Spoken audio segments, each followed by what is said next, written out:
ನಮಸ್ತೆ, welcome back to my channel. ಸ್ನೇಹಿತರೆ, ಮಕ್ಕಳಲ್ಲಿರ್ಬೋದು ಹಾಗೆ ವಯಸ್ಕರಲ್ಲಿರ್ಬೋದು ತನ್ನದೇ ಆದಂತಹ ಆಸಕ್ತಿಗಳು, ಕ್ರಿಯೇಟಿವಿಟಿ ಮೈಂಡ್ ಅನ್ನೋದು ಎಲ್ಲರಿಗೂ ಇರುತ್ತೆ ಅಲ್ವಾ. ಆದರೆ ಆ ಒಂದು ಆಸಕ್ತಿಗೆ ಪೋಷಣೆ ಸಿಕ್ಕಾಗ ಅದು ಹೇಗೆ ಹೆಮ್ಮರವಾಗಿ ಬೆಳೆಯುತ್ತೆ ಅನ್ನೋದಕ್ಕೆ ಕೆಲವೊಂದು ಉದಾಹರಣೆಗಳನ್ನು ನಾವು ನೋಡಿರ್ತೀವಿ, ಕೇಳಿರ್ತೀವಿ ಕೂಡ. ಮಕ್ಕಳಲ್ಲೂ ಅಷ್ಟೇ, ಎಷ್ಟೋ ಮಕ್ಕಳಿಗೆ ವಿಭಿನ್ನವಾದಂತಹ ಕ್ರಿಯೇಟಿವಿಟಿ ಮೈಂಡ್ ಇರುತ್ತೆ ಅಲ್ವಾ. ಸೊ ಅವರಿಗೆ ಅವಕಾಶಗಳನ್ನು ಕೊಟ್ಟಾಗ, ಅದಕ್ಕೆ ಸೂಕ್ತವಾದಂಥ ಸಮಯ ಸಿಕ್ಕಾಗ ಆ ಪ್ರತಿಭೆಗಳು ಹೊರಗೆ ಬರ್ತವೆ ಅನ್ನೋದಕ್ಕೆ ನಾವು ಎಷ್ಟೊಂದು ಉದಾಹರಣೆಗಳನ್ನು ನೋಡ್ತಾ ಇರ್ತೀವಿ, ಪ್ರತಿನಿತ್ಯ ಕೇಳ್ತಾ ಇರ್ತೀವಿ. ಅದೇ ರೀತಿಯಾಗಿ ನನ್ನ ಮಕ್ಕಳ ಸ್ಕೂಲಲ್ಲೂ ಕೂಡ ಎಕ್ಸಿಬಿಷನ್ ಪ್ರೋಗ್ರಾಮ್ ಇತ್ತು. ಸೊ ಆ ಮಕ್ಕಳಿಗೆ ಒಬ್ಬೊಬ್ಬರಿಗೂ ಒಂದೊಂದು ಕಾನ್ಸೆಪ್ಟ್ ಅಂತ ಕೊಟ್ಟಿದ್ದರು ಟೀಚರ್ಸ್ ಎಲ್ಲ. ಪ್ರತಿಯೊಬ್ಬ ಮಗುವಿನಲ್ಲಿಯೂ ತನ್ನದೇ ಆದಂತಹ ಒಂದು ಪ್ರತಿಭೆ ಉದುಗಿರುತ್ತೆ. ಅದಕ್ಕೆ ಪೋಷಣೆ ಸಿಕ್ಕಾಗ ಅದು ಹೊರಗೆ ಬಂದು ಯಾವ ರೀತಿ ಎಕ್ಸ್ಪ್ಲೋರ್ ಆಗುತ್ತೆ ಅನ್ನೋದಕ್ಕೆ ನಾವು ಎಷ್ಟೊಂದು ಉದಾಹರಣೆಗಳನ್ನು ನೋಡ್ತಾ ಇರ್ತೀವಿ, ಕೇಳ್ತಾ ಇರ್ತೀವಿ, ಪ್ರತಿನಿತ್ಯ ನೋಡಿರ್ತೀವಿ ಕೂಡ. ಸೊ ಅದೇ ರೀತಿಯಾಗಿ ಇಲ್ಲಿ ಮಕ್ಕಳುಗಳು ಅವ್ರದ್ದೇ ಆದಂತಹ ಎಷ್ಟೊಂದು ಮಾಡೆಲ್ಸ್ಗಳನ್ನ ಮಾಡ್ಕೊಂಡು ಬಂದಿದ್ದರು. ಬಟ್ ಅದರಲ್ಲಿ ಏನು ಸ್ಪೆಷಲ್ ಅಂತ ಕೇಳ್ಬೋದು ಕೆಲವರು. ನಾನು ನನ್ನ ಮಗನ ಫ್ರೆಂಡ್ ಬಗ್ಗೆ ಸ್ವಲ್ಪ ಹೇಳಬೇಕು. ಅವನು 5th ಸ್ಟ್ಯಾಂಡರ್ಡಲ್ಲಿ ಕ್ಲಾಸ್ಮೇಟೇ ಅವನು. ಸೊ ಅವನಿಗೆ ಎಷ್ಟು ಡಿಫ್ರೆಂಟ್ ಈ ವಯಸ್ಸಿಗೆ ಆಸಕ್ತಿ ಇದೆ ಅನ್ನೋದನ್ನು ನಾನು ಇಲ್ಲಿ ಹೇಳ್ತಾ ಇದ್ದೀನಿ. ಅಂದರೆ ಅವನಿಗೆ ಚಿಕ್ಕ ವಯಸ್ಸಿಂದನೂ ಕೂಡ ಆ ಒಂದು ಫೀಲ್ಡ್ ಬಗ್ಗೆ ತುಂಬ ಆಸಕ್ತಿ ಇದೆ ಅಂತೆ. ನಾನು 2nd ಸ್ಟ್ಯಾಂಡರ್ಡಿಂದನೂ ಅವನಿಗೆ ಪ್ರತಿ ವರ್ಷ ಮಾಡೆಲ್ಸ್ ಕೊಟ್ಟಾಗ ಅಬ್ಸರ್ವ್ ಮಾಡಿದ್ದೀನಿ. ಅವನ ಆಸಕ್ತಿ ಏನಿದೆ ಅದರ ರಿಲೇಟೆಡಾಗಿ ಮಾಡ್ಕೊಂಬಂದಿರ್ತಾನೆ. ಮಕ್ಕಳಿಗೆ ಆ್ಯಕ್ಚುಲಿ ಸ್ವತಃವಾಗಿರ್ತಕ್ಕಂಥ ಈ ಥರದ ಆಸಕ್ತಿಗಳು ಖಂಡಿತವಾಗ್ಲೂ ಬೇಕು ಅಂತ ಅಂದ್ಕೊಳ್ತೀನಿ ನಾನು. ಸೊ ಏನು ಯಾಕೆ ಅನ್ನೋದು ಗೊತ್ತಾಗಬೇಕು ಅಂದರೆ ವಿಡಿಯೋನ ಸ್ಕಿಪ್ ಮಾಡದೆ ಕೊನೆವರೆಗೂ ನೋಡಿ. ಒಂದು ಖುಷಿ ವಿಚಾರ ಅಂದರೆ ಆ ಮಕ್ಕಳಿಗೆ ಕೊಟ್ಟಂಥ ಕಾನ್ಸೆಪ್ಟ್ಗಳಲ್ಲಿ ಅವ್ರದ್ದೇ ಆದಂತಹ ಕ್ರಿಯೇಟಿವಿಟಿ ಮೈಂಡ್, ಅಂದರೆ ವಿಭಿನ್ನ ರೀತಿಯಲ್ಲಿ ಅದನ್ನು ಎಕ್ಸ್ಪ್ಲೋರ್ ಮಾಡಿದ್ರಲ್ವ. ಇದನ್ನು ಈ ರೀತಿಯಾಗೂ ಮಾಡಬಹುದಾ ಈ ಒಂದು ಕಾನ್ಸೆಪ್ಟ್ನ ಅನ್ನೋದು ನಮಗೆ ಅಲ್ಲಿ ನೋಡಿದಾಗಲೇ ಗೊತ್ತಾಗ್ತಾ ಇದ್ದಿದ್ದು. ಆಮೇಲೆ 1st ಸ್ಟ್ಯಾಂಡರ್ಡ್ ಮಗು ಇದು ಹಾಸ್ಪಿಟಲ್ ಮಾಡೆಲ್ನ ಮಾಡಿಸ್ಕೊಂಡು ಬಂದಿತ್ತು. ಬಟ್ ಆ್ಯಕ್ಚುಲಿ ಇದು ಅಂದರೆ ಆ ಮಗುವಿಗೆ ಮಾಡ್ಕೊಳ್ಳೋ ಅಂಥ ಒಂದು ಏಜ್ ಅಲ್ಲ. ಸೊ ಹಾಗಾಗಿ ಮಾಡಿಸ್ಕೊಂಬಂದಿದ್ಲು ಮಗು. ಎಷ್ಟು ಚೆಂದ ಇತ್ತು ಹಾಸ್ಪಿಟಲ್ ಕಾನ್ಸೆಪ್ಟು ಅಂದರೆ ನೋಡೋರಿಗೆ ಒಂದು ಚೆಂದ ಅನ್ನಿಸ್ತಾ ಇತ್ತು. ನಾವು ಥಿಯರಿಯಲ್ಲಿ ಓದಿರ್ತೀವಿ ವಾತಾವರಣದಲ್ಲಿ ಎಷ್ಟು ಸ್ಟೆಪ್ಸ್ ಬರುತ್ತೆ, ಲೇಯರ್ಸ್ ಬರುತ್ತೆ ಅಂತ. ಅದನ್ನು ಮಾಡೆಲ್ಸ್ ಮೂಲಕ ನೋಡಿದಾಗ ಈ ರೀತಿಯಾಗಿ ನಾವು ಅದನ್ನು ತೋರಿಸ್ಬೋದಾ ಮಕ್ಕಳಿಗೆ ಅನ್ನೋ ಕಾನ್ಸೆಪ್ಟು ಅಲ್ಲಿ ಒಂದು ಎಕ್ಸಿಬಿಷನಲ್ಲಿ ನೋಡಿದಾಗ ಪ್ರತಿಯೊಂದು ಮಗುನೂ ಅಷ್ಟೇ ಈ ಥರದ ಒಂದು ಕಾನ್ಸೆಪ್ಟ್ನ, ಒಂದು ಕಾನ್ಸೆಪ್ಟ್ ಇತ್ತು ಅಂದರೆ, ಒಂದು ಟಾಪಿಕ್ ಇತ್ತು ಅಂದ್ರೆ ಅದನ್ನು ಬೇರೆ ಬೇರೆ ರೀತಿಯಲ್ಲಿ ಮಾಡ್ಕೊಂಡು ಬಂದಿದ್ದರು ಮಕ್ಕಳೆಲ್ಲ. ಆವಾಗ ಏನನ್ನಿಸುತ್ತೆ ಅಂದರೆ ಈ ಒಂದು ಟಾಪಿಕ್ನ ಇಷ್ಟು ಟೈಪಲ್ಲಿ ನಾವು ತೋರಿಸ್ಬೋದಾ ಮಕ್ಕಳಿಗೆ, ಅಂದರೆ ಇಷ್ಟು ರೀತಿಯಲ್ಲಿ ತೋರಿಸ್ಬಿಟ್ಟು ಅವ್ರಿಗೆ ಅರ್ಥ ಮಾಡಿಸ್ಬೋದಾ ಅಂತ ನೋಡೋರಿಗೆ ಆಶ್ಚರ್ಯ ಆಗ್ತಾಯಿತ್ತು. ಅಷ್ಟು ಚೆನ್ನಾಗಿ ಮಕ್ಕಳು ತಲೆ ಓಡಿಸ್ಬಿಟ್ಟು ಆ ಕಾನ್ಸೆಪ್ಟನ್ನ ಎಕ್ಸ್ಪ್ಲೋರ್ ಮಾಡಿದರು. ನಾ ಆವಾಗಲೇ ಹೇಳಿದ್ನಲ್ವ, ನನ್ನ ಮಗನ ಕ್ಲಾಸ್ಮೇಟ್ ಒಬ್ಬನಿದ್ದಾನೆ. ಸೊ ಅವನದು ಥಾಟು ಸ್ವಲ್ಪ ಡಿಫ್ರೆಂಟು, ಇಷ್ಟ ಆಯಿತು ಅಂತ.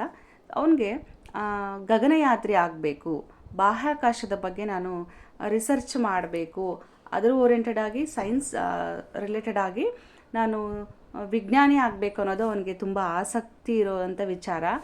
ಅದರ ರಿಲೇಟೆಡ್ ಆಗಿ ನಾನು ಪ್ರತಿ ವರ್ಷವೂ ಕೂಡ ಯಾವುದಾದ್ರೂ ಒಂದು ಮಾಡೆಲ್ ಮಾಡ್ಕೊಂಬರ್ತಾಯಿದ್ದೆ. ಸೊ ಈ ಟೈಮಲ್ಲಿ ಏನು ಮಾಡ್ಕೊಂಬಂದಿದ್ದ ಅಂದರೆ ಟೆಲಿಸ್ಕೋಪ್ನ ತೊಗೊಂಬಂದಿದ್ದ. ಸೊ ಅದು ಮಾಡೆಲ್ ಆಗಿರಲಿಲ್ಲ, ರಿಯಲ್ ಆಗೇ ಇತ್ತು. ಬಟ್ ನೋಡೋರಿಗೆ ಅಂತೂ ಸಿಕ್ಕಾಪಟ್ಟೆ ಖುಷಿ ಕೊಡ್ತಾ ಇತ್ತು. ಅಂದರೆ ನಾವು ಅದನ್ನು ಉಪಯೋಗ ಹೇಗೆ ಮಾಡ್ಕೋಬೋದು ಅನ್ನೋದನ್ನು ಅಲ್ಲಿ ಚಿಕ್ಕ ಮಕ್ಕಳಿಗೆಲ್ಲ ಕಂಪ್ಲೀಟಾಗಿ ಗೊತ್ತಿರಲ್ಲ ಅಲ್ವಾ. ಸೊ ಅವರಿಗೆಲ್ಲ ಅರ್ಥ ಆಯಿತು ಅಂತ ಅಂದ್ಕೊಂಡೆ ನಾನು ಅವತ್ತು. ಒಳ್ಳೆ ಕಾನ್ಸೆಪ್ಟ್ ಇತ್ತು ಅವನದು. ಇದೇ ಥರ ಅಂದರೆ ಅವನೊಬ್ಬಂದೇ ಅಲ್ಲ, ಎಲ್ಲ ಮಕ್ಕಳದು ವಿಭಿನ್ನ ರೀತಿಯಲ್ಲೇ ಇತ್ತು. ಬಟ್ ನನಗೆ ಈ ಒಂದು ಪ್ರತಿ ವರ್ಷ ಏನಕ್ಕೆ ಸ್ವಲ್ಪ ಕಾನ್ಸೆಪ್ಟ್ ಇಷ್ಟ ಆಗುತ್ತೆ ಅಂದರೆ ಅವನಿಗೆ ಏನು ಥಾಟ್ ಇದೆ, ನನ್ನ ಫ್ಯೂಚರಲ್ಲಿ ಏನು ಆಗಬೇಕು ಅಂತ ಅಂದ್ಕೊಂಡಿದ್ದಾನೆ, ಅದರ ಓರಿಯೆಂಟೆಡ್ ಆಗಿ ಅವನು ಮಾಡೆಲ್ಸ್ನ ತೊಗೊಂಬಂದಿರ್ತಾನೆ. ಬಟ್ ಅವನ ಆಸಕ್ತಿ ಅಷ್ಟು ಸ್ವತಃ ಬಂದಿರೋದನ್ನ ನೋಡಿ ಖುಷಿ ಆಯಿತು. ಯಾವುದೇ ಮಗುವಿಗಾಗಿರಬಹುದು, ಪೇರೆಂಟ್ಸ್ ಇವಾಗ ಮನೇಲಿ ಮಗುವಿಗೆ ತನ್ನ ಮಕ್ಕಳಿಗೆ ಏನು ಮಾಡ್ತಾರೆ, ಓದ್ಕೋ ಅಂತ ಹೇಳ್ತಾ ಇರ್ತಾರಲ್ವ. ಸೊ ಆ ಮಗುವಿಗೆ ಸ್ವತಃ ನಾನು ಈ ಥರದ ಒಂದು ಫೀಲ್ಡಿಗೆ ಹೋಗಬೇಕು, ನಾನು ಅದಕ್ಕೆ ಏನು ಮಾಡಬಹುದು ಅನ್ನೋದು ತಲೆಯಲ್ಲಿ ಬಂತು ಅಂದರೆ ಪೇರೆಂಟ್ಸು ಗೆದ್ದಾಗೆ ಅಂತಲೇ ಹೇಳ್ಬೋದು. ಏಕೆಂದರೆ ನಾವು ಏನೇ ಹೊರಗಡೆಯಿಂದ ಪುಷ್ ಮಾಡಿದರೂ ಕೂಡ ಆ ಮಗುವಿನಲ್ಲಿ ಸ್ವತಃ ಆಸಕ್ತಿ ಇದ್ದಾಗ ಅದು ಸಕ್ಸಸ್ಫುಲ್ ಆಗುತ್ತೆ ಅಂತ ನಾವು ನೋಡಿರ್ತೀವಿ, ಕೇಳಿರ್ತೀವಿ ಕೂಡ. ಕ್ಷಮೆ ಇರಲಿ, ವಾಯ್ಸ್ ಸ್ವಲ್ಪ ಚೇಂಜ್ ಇದೆ, ಸ್ವಲ್ಪ ಕೋಲ್ಡ್ ಆಗಿತ್ತು. ಹಾಗಾಗಿ ಇಲ್ಲಿ ನೋಡಿ, ಬೋರ್ವೆಲ್ ಮೂಲಕ ನಾವು ನೀರನ್ನ ತೊಗೊಂಬರ್ತಾ ಇದ್ವಿ ಹಳೆಯ ಕಾಲದಲ್ಲಿ. ಸೊ ಅದನ್ನು ಮತ್ತೆ ರೀಕಾಲ್ ಮಾಡಿತ್ತು ಒಂದು ಮಗು, ಆ ಮಾಡೆಲ್ನ ಮಾಡಿಸ್ಕೊಂಬಂದಿತ್ತು. ನನಗಿದು ನೋಡಿಬಿಟ್ಟು ಇದು ಅಂದರೆ ಸಿಕ್ಕಿರೋದಲ್ಲ, ಅದು ಸ್ವಲ್ಪ ವೆಲ್ಡಿಂಗೆಲ್ಲ ನೋಡಿಬಿಟ್ಟು ಆ ಥರದ ಒಂದು ಕಾನ್ಸೆಪ್ಟ್ ಇಟ್ಕೊಂಡು ಮಾಡಿಸ್ಕೊಂಡು ಬಂದಿದ್ದಾರೆ ಅಂತ ಗೊತ್ತಾಯಿತು. ಮಕ್ಕಳ ಜೊತೆಗೆ ಪೇರೆಂಟ್ಸು ಕೂಡ ಸ್ಪಂದನೆ ಇತ್ತಲ್ವ, ಅದು ಈ ಮಾಡೆಲ್ಸ್ ಮೂಲಕ ಕಾಣಿಸ್ತಾ ಇತ್ತು. ಯಾಕಂದರೆ ಮಕ್ಕಳಿಗೆ ಏನೇ ಒಂದು ಸಕ್ಸಸ್ ಸಿಗಬೇಕಂದ್ರೂ ಅದ್ರ ಹಿಂದೆಗಡೆ ಪೇರೆಂಟ್ಸ ಶ್ರಮ ತುಂಬಾ ಇರುತ್ತೆ. ಸೊ ಪೇರೆಂಟ್ಸು ಕೈ ಜೋಡಿಸಿದಾಗ ಆ ಮಗುವಿನ ಒಂದು ಥಾಟ್ ಇರ್ಬೋದು, ಅವರಲ್ಲಿರ್ತಕ್ಕಂಥ ಟ್ಯಾಲೆಂಟ್ ಇರ್ಬೋದು ಹೊರಗೆ ಬರುತ್ತೆ. ಸ್ಪೆಷಲಿ ಇದು ಮನೆ ಕಾನ್ಸೆಪ್ಟ್ ಆದರೆ ಆ ಮಗುವಿನಲ್ಲಿರ್ತಕ್ಕಂತಹ ಪ್ರತಿಭೆ ಹೊರಗೆ ಬರಬೇಕು ಅಂದರೆ ಅದಕ್ಕೆ ಮೇನ್ ಟೀಚರ್ಸ್ ರೀಸನ್ ಆಗಿರ್ತಾರೆ. ಅವರು ಶಾಲೆಯಲ್ಲಿ ಕೊಡುವಂತಹ ಒಂದು ಉಪನ್ಯಾಸ, ಅವರ ಒಂದು ಪಾಠ ಅಷ್ಟು ಮುಖ್ಯ ಅಂತಲೇ ಹೇಳ್ಬೋದು. ಯಾಕೆ ಅಂದರೆ ಮಗು ಅಂದರೆ ಪ್ರತಿಯೊಬ್ಬ ವಿದ್ಯಾರ್ಥಿ ಕೂಡ ತಮ್ಮ ಟೀಚರ್ಸ್ ಹೇಳುವಂತಹ ಪಾಠವನ್ನು ತುಂಬ ಫೋಕಸ್ ಆಗಿ ಕೇಳುತ್ತೆ. ಅವರು ಹೇಳಿದಂಥ ಪ್ರತಿ ಮಾತನ್ನು ಕೂಡ ಅಷ್ಟು ಇಂಟ್ರೆಸ್ಟಾಗಿ ಪಾಲನೆ ಮಾಡುತ್ತೆ.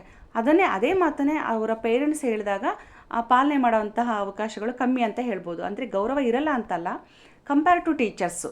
ಅದನ್ನು ನಾವು ಯಾವುದೇ ಒಂದು ವಿಷಯನ ಪೇರೆಂಟ್ಸ್ ಮೂಲಕ ಹೋದಾಗ ಮಗು ಏನು ಮಾಡುತ್ತೆ, ಪೇರೆಂಟ್ಸ್ ಅಲ್ವಾ ಅನ್ನೋ ಸಲಹೆಯಲ್ಲಿ ನೆಗ್ಲೆಕ್ಟ್ ಮಾಡುತ್ತೆ.